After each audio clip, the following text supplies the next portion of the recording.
Alright, welcome back to this full Excel eSports course. We're in the programming chapter here, and we just finished the videos on let and lambdas. And all of these videos on this programming chapter are going to kind of lead onto each other. So if this is your first video, I would recommend you go back and watch the others before coming here. So we're going to start to get into the topic of kind of recursion and iteration now. And I'm going to split this into two videos. The first one is going to be on Lambda helper functions, and then the second one is going to be more of the recursion type video.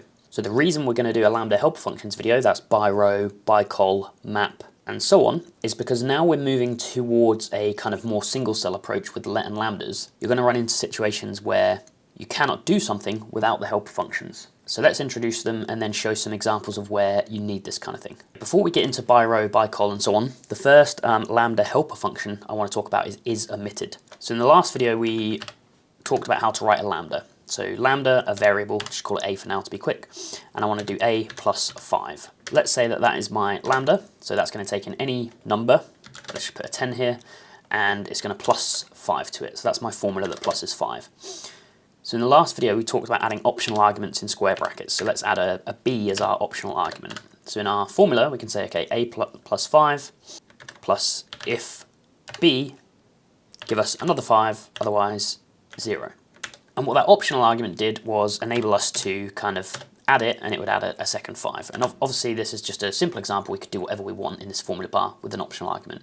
Now there's going to be a few situations where you need to tell your formula what to do when the optional argument isn't there. So let's just delete this stuff out for now. We have lambda a, b, and then we can say is omitted b, and this is going to evaluate to a true or false if we put a b there. So alternatively to the other formula, I could say if is omitted b, give us a 5, otherwise give us a 10, plus a.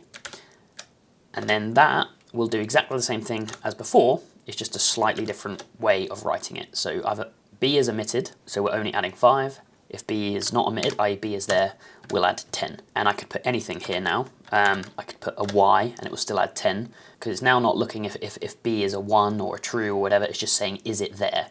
And this is particularly useful when you have multiple optional arguments, because if I had something like a c here as an optional argument, I might want to include something for c but not anything for b. And in that case the formula might look something like, you know, formula a, comma, nothing for the next argument and then a c. Well, Excel will kind of evaluate this as a 0. And if you don't use the is omitted argument, it could trip you up, and then you end up applying a 0 instead of nothing to certain elements of your formulas. Now with that out of the way, let's talk about BYROW and BYCOL. So I'm going to use some examples here because I think it's the easiest way to learn. And this is a case about collecting scarves. So we had a bunch of sports scarves from various cities, and the scarves had various colours. And the questions were asking us to kind of find the scarves in this format. So it's a concatenation of all of the letters. So the first question, for example, is find the city for the given scarf. So of course we could come into this table and say concatenate this, and then we could drag it down to the bottom, and then we could do an XLOOKUP on that column. But let's say you wanted to do this fully in an array way. I couldn't say equals concatenate all of this stuff, because it would just give me it in one string. Now, why would I ever want to do that? Well, if I was building a lambda to solve this problem, if it was something that came up all the time, I would need to be able to write a single cell formula that concatenates them row by row. And that's where our first lambda helper function comes in that I'm going to explain, which is called BYROW. So we're going to say BYROW, and the syntax for this one is you give it an array that you want to operate on row by row. So this is our array. And then we give it a function that we want to do row by row. So we could say concat, for example. That's the function we want to do row by row. So the way this works is it takes your array, it looks at the first row, applies your function, spits the result out, looks at the next row, and so on and so on. One thing to bear in mind with this BYROW formula is that it needs to result in a single element for each row, i.e. I cannot have 2 columns spilled out for each row here. And you may notice with this kind of syntax, this concat here, or I could use sum or max or whatever, it's a bit like the lambda video where we explained that a function is kind of isolated from its inputs in brackets after, so you don't need those after. And now that we know how lambdas work, that we can make these things ourselves, we can instead use a lambda to make a function happen for anything we like. And we'll do another couple of examples of this, so don't worry too much, but we can say lambda, what's our input? Well, our input's kind of already defined because of the BYROW wrapper on this. So our input is going to be rows. So we can say R to represent rows, that's our input. We could use any letter we like here really, and all that letter will represent is each row of the array we have given the BYROW function. So for each row, I want to concatenate that row. So when you first encounter these functions, I personally found it very hard to know when to use them. And it kind of requires a bit of experience to know when to go down this route versus not. But now that we know it, let's just do this question 1. So look up the scarf and give us the city. So we can say xlookup this in BYROW. Here's our array. We want to concatenate. So right now, this formula is giving us all of the scarves concatenations in a row. So we want to look up the scarf there and return the city. So let's just lock everything here. And that gives us the answer. So let's just show a couple more examples and then we'll get into something a little more complicated. So we have a bonus question here which is basically asking, if you walked down all of the columns in the yellow cell road here, what would be the maximum value of the sum of the bricks? So really all this is asking is to sum up all of this and to pull it across and then to check the maximum, which we can see is 3258. So if I wanted to do it in a single cell, I could say equals BYCOL, here's my array, and what function do we want to do by column? Well, it's the sum function. So what that will do is it will take every column of the array and sum it up, and it will give us the same answer. So we can say max of that, and now everything is in a single cell to give us the answer. One more time, let's do it in here. We want the maximum of BYCOL, this array, comma, sum. So it's pretty quick to do it single cell. When you're used to the syntax, it probably is quicker than spilling things out line by line in kind of the non-dynamic array way. Okay, so final example of BYROW, or BYCOL as the equivalent. We're going to go to a question 5 in an Excel eSports case. And I think this will highlight the advantages more than the other examples. So what we have is a list of customers and their preferred attribute numbers for wines. So their desired acidity, alcohol, so on and so on. And then we have a list of wines and their values in the same order. And our goal is to match the best wine for the customer. And the way we determine what the best wine is we take the customer's values and we do the difference between those values and each wine's values, add up all the differences, and then the lowest difference wine overall is the best match. So we have one customer, 5 attributes, so we need to check these 5 attributes against, I don't know, 200 wines or something, 100 wines. So instead of building out a complex model where we need to test it 100 times down all the wines, let's start to think about doing a single cell approach. So of course we need to gather the customer's attributes. So let's look for the customer in here and give us their attributes. So we have all of the customer's attributes down there. And now we want to minus these from all of the wine values. And we can do that in a single cell by just saying minus all of these wine values. And we need to wrap it in absolute because we only want the absolute difference. Let's just lock that. So that spills, let's just move it across. So right now, we can see that we've taken the customer's attributes and we're minusing it off of each of the wine's attributes. Now what we want to do is find an overall difference for each wine. So we need to sum these differences across the rows. So the first wine's value is 135, the sum of those numbers. The second one is 243, and so on and so on. So as we showed before, we can just BYROW sum this. If we didn't have the BYROW sum function, we'd kind of be stuck at this point and we'd have to go and spill it out in an old traditional way and not be able to do this single cell. So let's say BYROW, we want that stuff, and our function is just going to be sum. What that will do is it will reduce it to the sum across each row. So now we have every wine value that's lined up against these wines. And what this means is we can go even further than just giving the best wine for the customer. We can actually give all wines listed in order of preference. So we could say something like sort by. We're going to sort all of these wines according to those values. So for this person, this would be their number 1 wine, number 2 wine, and so on and so on. So what we can do is we could say at, just to take the first one, or we could use, index, take, whatever. And this, I'm just going to cut that formula, and I'm going to paste it in here. That is going to give us the answer for any person in a single cell. And for a level 5 question in an eSports case, this is actually reasonably simple once you know the BYROW formula. obviously there's quite a lot going on. We have 5 attributes, 100 wines. We need to test one set of 5 against 100 sets of 5, but we can do it reasonably easily. So I'm just going to back up a bit to where we got to here, and I'm going to introduce the map formula. So BYROW and BYCOL, they worked down each row or column of an array and did a function to just that row or column. What map does is it does a function to every individual cell rather than row or column, and then spits out the result. So I'm going to use what we did here to show an example of this. So let's line that up there. Let's say I wanted to find the best wine for all these people, but in an array way. So if I was to pull this down to those 4, what would I get? Well, I only get 1 wine because I'm getting kind of an array issue. I'm trying to XLOOK up all of these people in here and give all the results. There's too many dimensions that are needed to do it. So what I can do instead is I can wrap the whole thing in a map to evaluate it one by one for each of these cells and then spit out the answer one by one. And just like the other functions we covered, BYROW and BYCOL, the output of our formula needs to match the shape of the input of our array, i.e. we want to cycle through each of these people, so we need to have one result for each of those people. Let's show you how that works. So let's remove that array and just give us back our one person, how it works. And if we remember from our Lambda video, Lambda is a custom function. So I want to turn this into a custom function that takes in a person and gives us their best wine.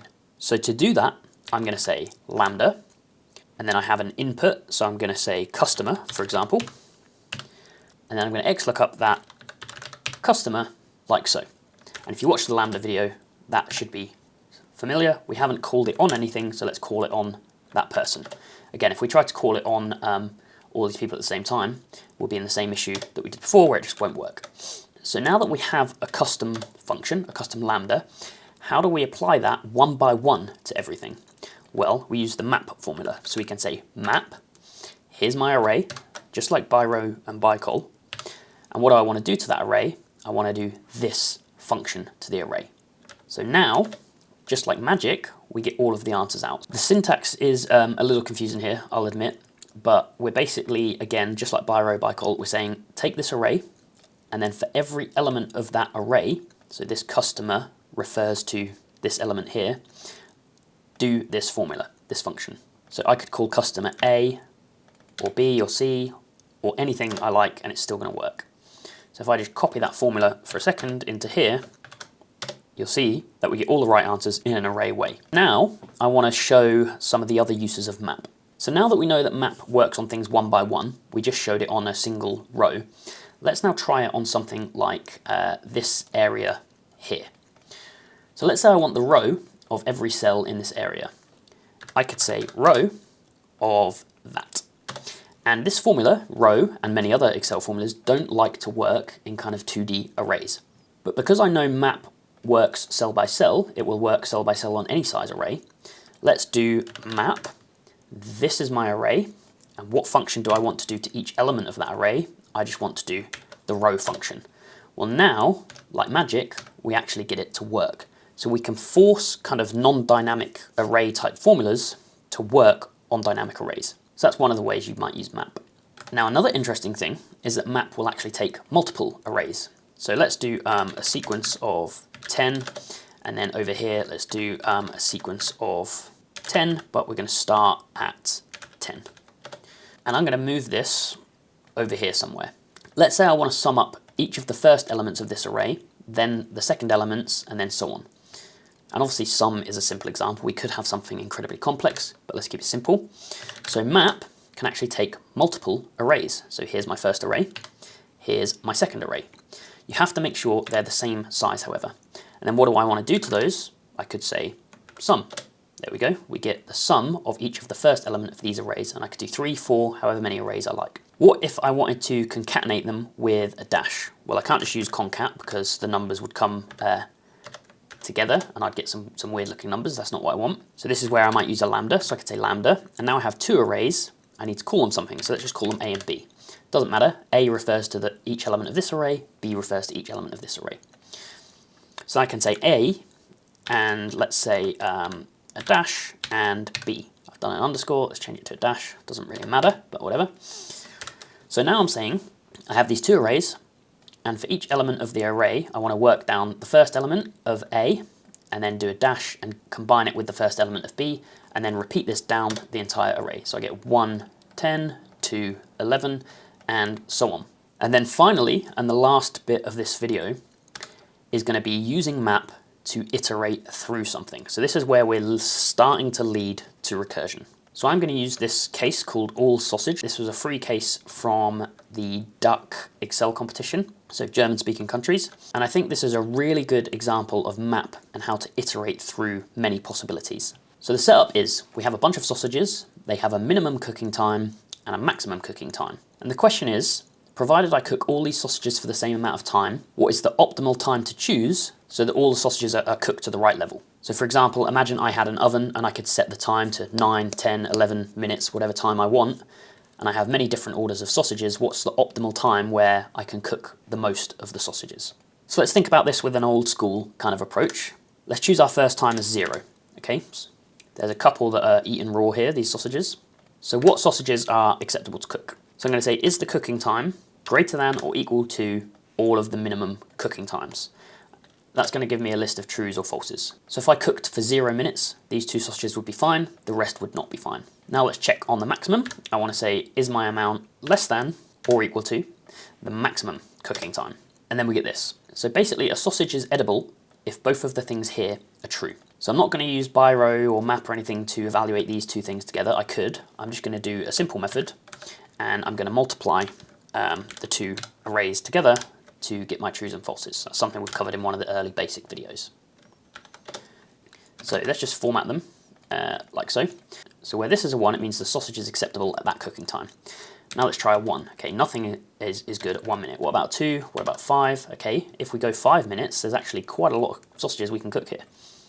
So these are all acceptable cooking times. So we have 8 sausages. Okay, what about 6, 7, 8, a few more there. Now, if I had a huge list here, then there's no way I can just iterate through all of these possible options. But what I can do is I can use map to iterate through a sequence of lots of numbers. So let's say I had sequence of 100.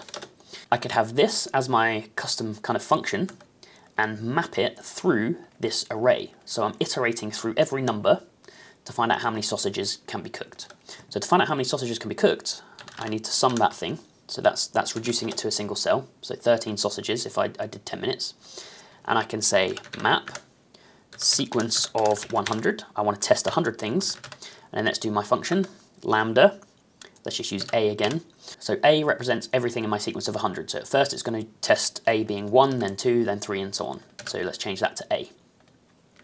So what I will get back is a sequence that lines up with this sequence of 100. That tells me how many sausages will be able to be cooked at each minute. So we can delete that now. So we can just say, what is the max of all those things? So 13 is the maximum sausages I would be able to cook if I tried every possible cooking time. And that is the answer to that question. So there you go, map, a very powerful function. I think of it a bit like a data table. If I have something in a single cell, whereas before we did a data table to check all of the possible inputs to something, with map we can test all of the possible inputs in a single cell and find what the best is, or just spill out all the results, whatever we want. But I hope this was useful. We're on the cusp of kind of recursion now. Maps is almost there, and we're going to cover scan and reduce in the next video.